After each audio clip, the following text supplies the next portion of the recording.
So the first step that you need to understand is that you must have, and you can write this down, you must have a progressive corrective action policy in your office.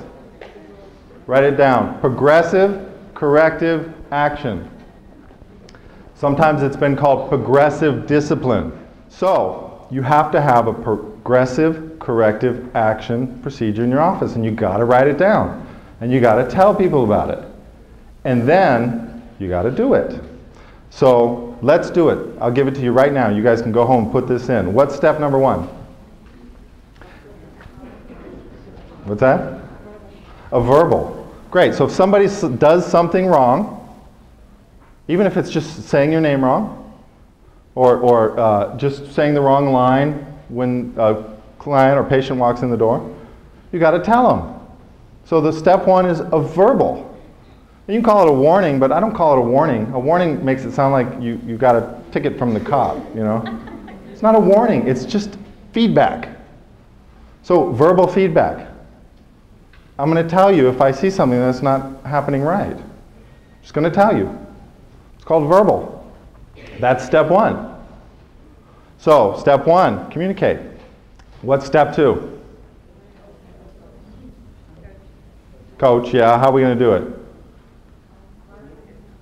We did verbal. Step 1 is verbal. Step 2 is written. I heard it, written.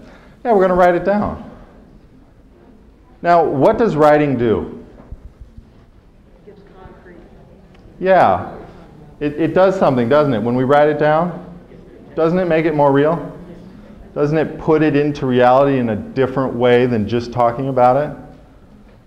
So when you sign a contract, doesn't that make it more real?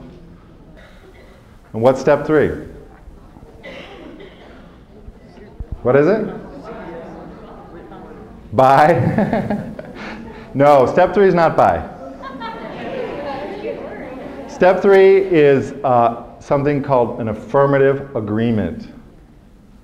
And what that says is, these are the things that need correcting. These are the actions that you can do to correct them. And the employee is going to agree to it. And I agree. I agree with this. Now on the verbal, did we ask them to agree? No. On the written, number 2, did we ask them to agree? No, we didn't. Now we're asking them to agree. Because it didn't work. It didn't work.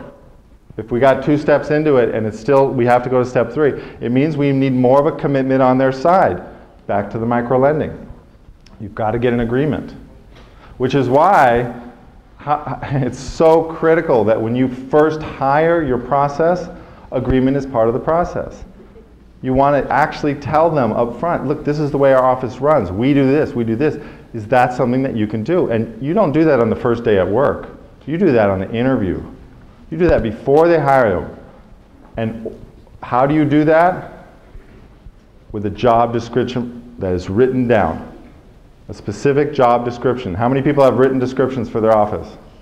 3, 4, 5, 6, 7. Okay, good. How many people don't? The rest of you? If you don't, then you haven't told people exactly what they're supposed to be doing, and it's very hard for them to meet that. So, and again, you haven't gotten their agreement, so the likelihood later that they're going to feel off is higher. So you've got to get their agreement. So the affirmative agreement step is step 3. You get their agreement. You tell them. They're going to have seen this form too. It's going to be in their handbook. And they get the agreement and they're agreeing. Now what happens if they don't agree? What happens if they disagree, in fact? I didn't do that. I'm not doing that. I'm not the problem.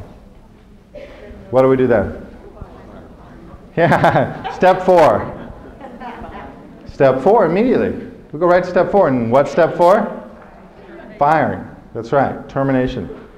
Now, when you do a crown, do you have a procedure? Do you tell the patient what to expect? Do you tell them what to do if certain things happen? When you fire somebody, do you have a procedure? No? Yes, you should, yeah. Yeah, you have to. You have to say, okay, this is my procedure. You go to the checklist, collect the keys, collect the personal equipment, give them their final check, and very, very important, an exit interview. Why do you want to give them an exit interview? It helps you. It helps you because you want to know what happened there. Because you want the feedback. You want to know. And it helps them because it gives them a chance to tell you, which maybe they didn't feel like they had when they were there. And they want to tell you. And when you let people, give them a forum to get out what they need to say, and you really listen to it, that's always positive on both sides. So you must do the exit interview form every time. They don't have to fill it out right there. It might not be the time to fill it out. They can mail it back. But you want to give it to them. You want to give them that form. How many people are finding this conversation valuable? Okay, good. So what I'd like to invite you to do is really continue this conversation. You've got to find a forum for this conversation. And I'd also like to offer my support in continuing that conversation.